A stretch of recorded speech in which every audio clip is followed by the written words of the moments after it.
There's a moment every United fan remembers from this season. October 4th, Old Trafford, late in the game against Sunderland. The camera cuts to the keeper claiming a high ball under pressure. Confident, commanding, no drama. The crowd erupts. Why? Because, for the first time in forever, they actually trust the guy wearing the gloves. That keeper is Senne Lammens. The shot stopping was decent.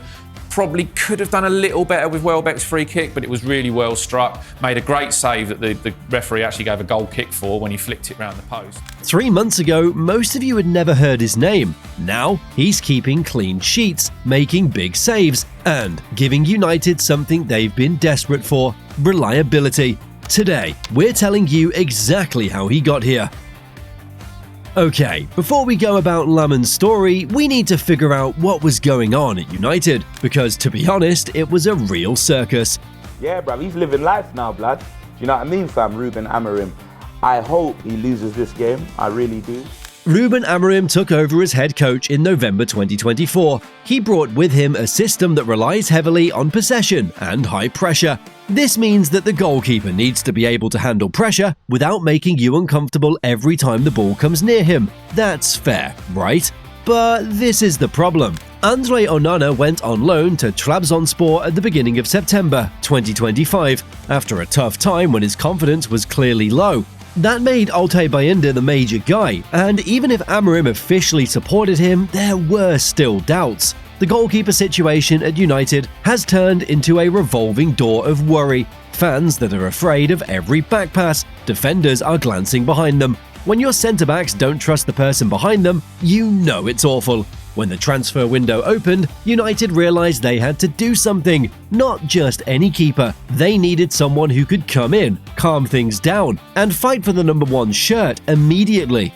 Okay, so who is this guy? I'll be honest with you, until the transfer rumours started, Senne Lammens wasn't exactly a household name outside of Belgium. He was born in Belgium on July 7, 2002, and is 1.93 metres tall, which is around 6 feet 4 inches, big frame, long reach, and a good modern keeper build. I've spoken to goalkeeping coaches about him, and he's been seen as a rising star in Belgian football for quite a while. He worked his way up through the youth teams of Club Brugge, one of Belgium's biggest teams, but he couldn't get past Simon Mignolet to get a regular berth. But this is where his story starts to become crazy. Lammens scored a stoppage-time header equaliser for Club Brugge's under-19s against Real Madrid in the UEFA Youth League in December 2019, when he was only 17 years old. Yeah, you heard that right, the goalie scored. The goal brought the score to 2-2 and put Brugge onto the next round. Think about that. You scored a last-minute header to win the game for your team against Real Madrid's academy. That moment showed you how this kid thought. He doesn't mind being on the big stage. He loves it. In 2021, he received his big break when he began the Belgian Super Cup for Brugge and made some important late saves to help them win it. But he still couldn't get to the top slot. So, in June 2023, he moved to Royal Antwerp, and that's when everything fell into place. He had the most clean sheets in the Belgian Pro League last season, 2024-25. He stopped more shots than any other goalie in the top 10 leagues in Europe, 173 in all. The young star was getting world-class stats, and all of a sudden, scouts from all across Europe were paying attention. In March 2025, he even got his first call-up to the senior Belgian team when he joined Thibaut Courtois. That's not a minor thing when you're up against what might be the best keeper in the world.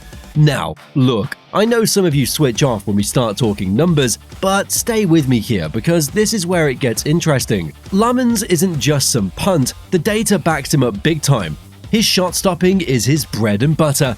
Last season, he posted a save percentage of 81.4%, which is elite level, better than most keepers in Europe's top 5 leagues. What that means is he's consistently saving shots that statistically should be going in. That's the mark of a proper keeper, making yourself big, reading the striker, and getting something on it.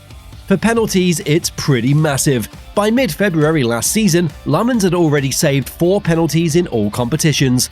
4! For a club like United that seems to end up in these high-pressure moments constantly. Cup ties, late drama, having a keeper who's confident from the spot is absolutely crucial. Aerial presence is one of the biggest criticisms of United's recent keepers. They got bullied on crosses. Lammens, complete opposite.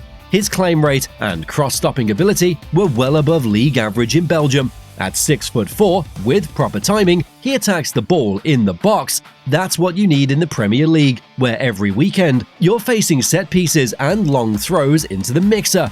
His distribution is where it gets tactical. Lammens isn't one of those keepers who only plays short. His pass completion sits around 71 to 72% in league play, and he's comfortable pinging longer diagonals when the team press high. For Amarim's system, that's perfect.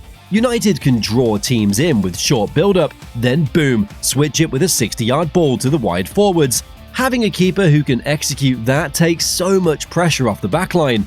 Now, there is one area where he's still developing: sweeper actions. He doesn't rush off his line as much as some modern keepers, but that is coachable. Get him working with the coaches at Carrington, raise his starting position by 5 yards, and suddenly you've unlocked another dimension to his game.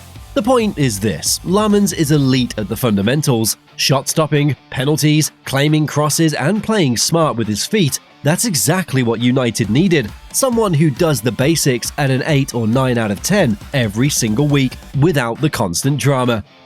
So, by late August, the rumours started flying. United were actively looking at goalkeepers, and Lammens' name kept coming up.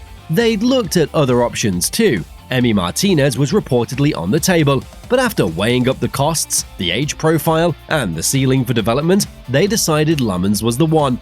United agreed to a deal worth around £18.2 million plus add-ons, which in today's market is actually pretty reasonable for a young keeper with his potential. Because I think once you get uncertainty in your goalkeeping position, that anxiety spreads all the way through the dressing room, through the defence, into the stadium. The deal was announced on September 1st, 2025, deadline day drama in classic United fashion. Welcome to Manchester United. It's a pleasure to have you here on deadline day. When Lammens did his first interview, he called it a dream come true and said that from the moment he heard United were interested, it was only ever going to be one club. You could tell he was buzzing. Growing up, United were at the peak of football, and now here he was, walking into Old Trafford as their new keeper. He was given the number 31 shirt, a number worn by some big names in the past, like Nemanja Matic and Bastian Schweinsteiger. Not the flashiest number, but it is earned, not given. The narrative at the club was clear. Lammens was brought in to compete immediately with Binder, with Tom Heaton as the veteran backup. Amarim wanted proper competition for places. If you perform, you play. Simple as that. October 4th, 2025. This was the moment. Manchester United 2, Sunderland 0 at Old Trafford. Senne Lammens made his debut and kept a clean sheet, United's first clean sheet of the entire season. That's a good touch from Sunderland. They're up to the edge of the penalty area, looking to get this into Talby. Talby forces the save from Senne Lammens, makes himself big. It's straight at him, but he has to deal with it, and he knocks it out of play for a throw-in. Now, it wasn't like he had to pull off 10 worldies. Sunderland didn't exactly pepper him with shots, but that isn't the point. What stood out was how calm he looked, how he commanded his box, how he made one crucial late save with his legs to keep out Chemstein Talby. And then, in stoppage time, he claimed a high cross confidently, and the entire crowd roared. That's when you knew something had shifted. There were bigger cheers when he caught crosses than when he made saves, because United fans have been starved of a keeper who just looks solid doing the basics. No flapping, no parrying into danger, just clean handling and composure. After that performance, you started seeing the chants. Fans compared him to Peter Schmeichel on social media. Alright, let's not get carried away just yet. But the point is, there was genuine excitement. Finally, someone they could believe in. Right, let's talk tactics for a minute, because this isn't just about making saves, it's about how Lammens fits what Amarim wants to do. Amarim's system at United is built on aggressive pressing and a compact mid-block, with wing-backs who push high.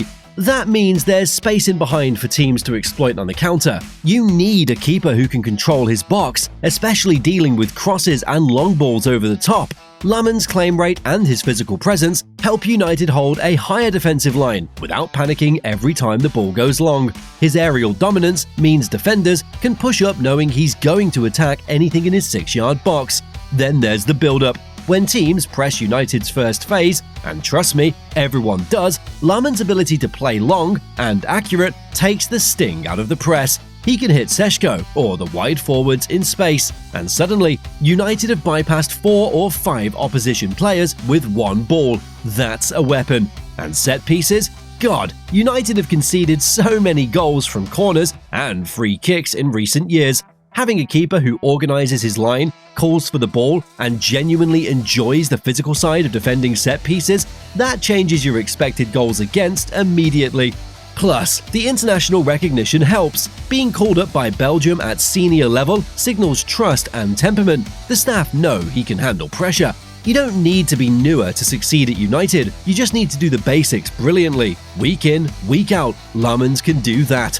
So, how did he actually go from new signing to undisputed number 1 in less than 2 months? Let me break it down. Step 1. Opportunity. Onana going out on loan opened the door. Bayanda started the season as first choice, but the door was there if someone could push through it. Step 2. The moment. Amorim chose his spot carefully. He gave Lammens his debut against Sunderland at home, a game United were expected to win. Low risk but high reward if the kid delivered. And deliver he did. Clean sheet, calm presence, job done.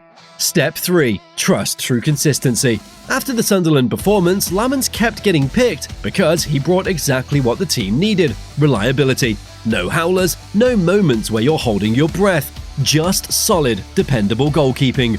Step 4. The dressing room. Once a United keeper starts delivering simple, confident performances, the dressing room gets behind him. Defenders play with more freedom. The whole team lifts.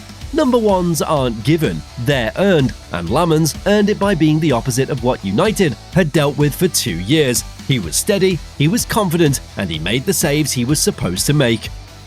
Right, so he's got the shirt, but keeping it, that's the real test. First, consistency in the league. The Premier League is relentless. Every week, you're facing world-class forwards who will punish any mistake.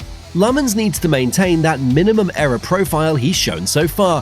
One howler and the pressure comes flooding back. Second, he needs to grow as a sweeper. If he can push his starting position 5 to 10 yards higher and get more comfortable with defensive actions outside his box, United can hold the ball in the opposition half more often. That keeps their attackers connected and makes them more dangerous. Third, set-piece leadership. He needs to be vocal, organize his defenders, and absolutely dominate his 6-yard box. That's non-negotiable at this level. Fourth, keep the Belgium rhythm going. Those international camps keep his level high and give him exposure to top-level coaching. The feedback loop between club and country only helps his development. If he does those things, there's no reason he can't be United's long-term number 1. Let's bring this full circle. At 17, Senne Lammens scored a 90-minute header to send Club Brugge's under-19s through against Real Madrid. He's always had this knack for risking in big moments without making it about him. Now, years later, he walks into Old Trafford and delivers a clean sheet debut when United desperately needed it. He's not the loudest personality, he's not the guy doing backflips on Instagram, he's just the guy who, when the ball comes at him, deals with it. And after 2 chaotic seasons in goal, that's exactly what United needed.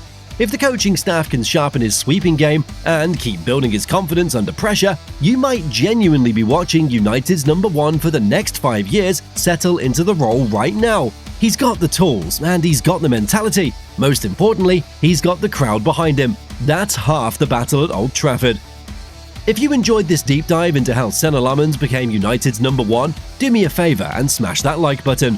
It genuinely helps the algorithm know we're talking proper football here. Drop a comment below. Do you think Lammens is the long-term answer? Or should United still be looking at a big-name keeper in the next window? I'm genuinely curious what you lot think. And if you're new here, hit subscribe. We break down transfers, tactics, and the stories behind the players every single week. No fluff, just football. Thanks for watching. See you in the next one.